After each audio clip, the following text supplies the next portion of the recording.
Mae graff trawsnewid yn graff llinell sy'n ein galluogi i newid rhwng dau fesur neu dwy uned efallai sydd yn gysylltiedig. Mae'r fel enghraifft dwi am lunio graff trawsnewid ar y papur graff yma i newid rhwng arian mewn punnoedd ac arian mewn Ewros. Byddai hwn reit defnyddiol i gael os ydych chi'n mynd ar eich gwyliau i rwla fel Ffrainc dydyn ni.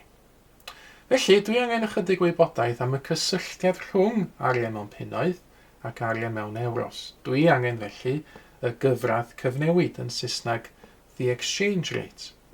Na mae'n bosib ffeindio y gyfradd cyfnewid ar y we, ond mae gennym fi wefan y fan hyn sy'n mynd i reid y gyfradd cyfnewid iddo fi. Na i ofyn i'r wefan ar hyn o bryd, fel dwi'n ffilmio'r fideo, faint ydy gwerth 50 punt mewn Ewros. Ac ar hyn o bryd, mae 50 punt yn werth 57 pwynt ac i ddailedegol 45 euro. Na i nodi'r wybodaeth yna lawr rwan o dan y graff y fan hyn i helpu fi. Mae 50 punt ar hyn o bryd mewn Ewros yn 57.45. Nawr, i gychwyn llunio'r graff trawsnewid rwan, dwi angen yn gyntaf labelu'r echelinau. Na i benderfynu ar draws, dyma fo yr arian mewn punnoedd, ac ar i fyny ar y echelin vertigol, na i labelu'r echelin yma hefo'r arian mewn Ewros. Na, ar gyfer y raddfa, dwi am benderfynu ddefnyddio un sgwâr mawr ar gyfer naill ai 10 punt ar draws neu 10 euro ar i fyny.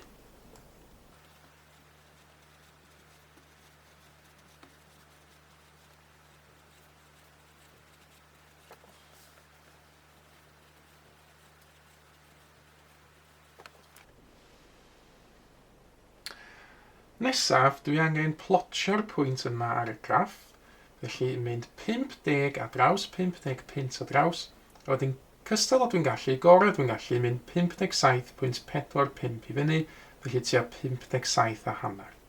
Felly 50 ar draws, ac yna 57 a hanner i fyny, mae 50 y fan hyn, dyn 7 sgwâr bach, 1, 2, 3, 4, 5, 6, 7 sgwâr bach a hanner un, tua fan hyn, dydyn ni. Felly plotio'r pwynt 50 punt, 57.45 euro. Yna, hefo premesur, dwi am wneud llinach syth yn awr yn cychwyn o'r tarddbwynt yn fan hyn, dim, mae dim punt, rhyw fath o dim euro, a wedyn mi angen mynd trwy'r groes, dych chi wedi blotio, ac yna cario ymlaen mor bell a mae'r papur graff yn caniatáu chi fynd. Ac yna, fel gyda unrhyw graff i'w gwblhau o, mae angen rhyw fath o deitl ar y top.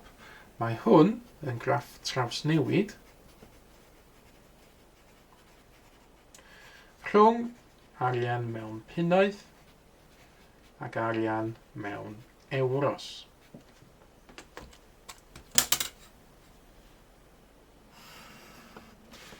Nawr unwaith ydych chi wedi llunio'r graff trawsnewid, mae'n bosib wedyn i ddefnyddio fo i newid rhwng arian mewn punnoedd ac arian mewn Ewros. Enghraifft, dychmygwch eich bod yn mynd ar eich gwyliau ac yn gweld rhywbeth mewn siop sydd yn costio 50 euro.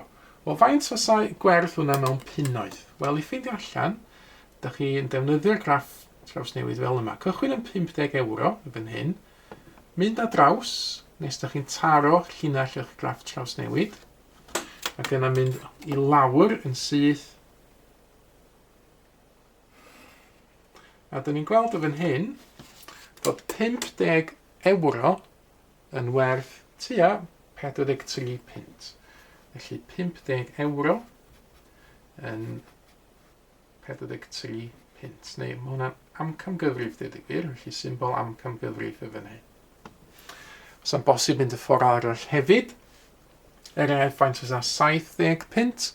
Wel, os yna 70 punt os dwi'n mynd fyny, ac a draws, os yna hwnna gwrs 81 euro, dwi'n meddwl. A hyd yn oed, os ydy'r gwerth ydych chi eisiau, ddim ar y graff, enghraifft sy'n ni'n gallu gofyn be ydy gwerth 180 euro mewn punnoedd ar hyn o bryd. Wel, meddyliwch am rhywbeth sy'n mynd i helpu chi gyrraedd y 180. Enghraifft, Os dwi'n hanneru hwn, dwi'n cael 90 euro, a mae 90 euro ar y graff trawsnewid yma. Os dwi'n mynd ar draws o 90 a taro a llinell y graff trawsnewid, wedyn mynd syth i lawr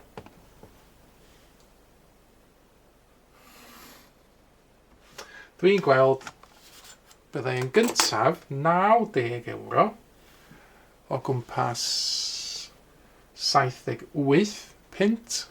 Felly os o'i sgwennu hwn ar ochr fan hyn, a 90 euro tua 78 pint. Ac felly rwan fydda i ddyblu i gael gwerth 180 euro. Naill ai dyblu 78 yn eich pen, neu swm fach ar ochr i ddwblu 78, dwbl 8 yn 16, dwbl 7 yn 14, ac 1 yn 15.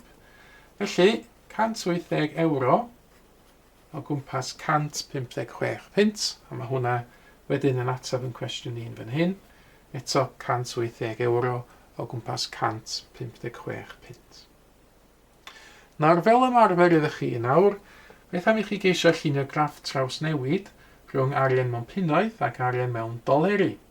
Defnyddiwch y we i helpu chi ffeindio y gyfradd cyfnewid, yr exchange rate. Fydde ddim rhaid ateb i chi fan hyn, oherwydd mae'r gyfradd cyfnewid yn newid yn aml, ond efallai sy'ch chi'n gallu trio defnyddio'ch graff trawsnewid i newid ydyn ni $50 i fewn i bunnoedd, neu ydyn ni newid 25 pint i fewn i doleri.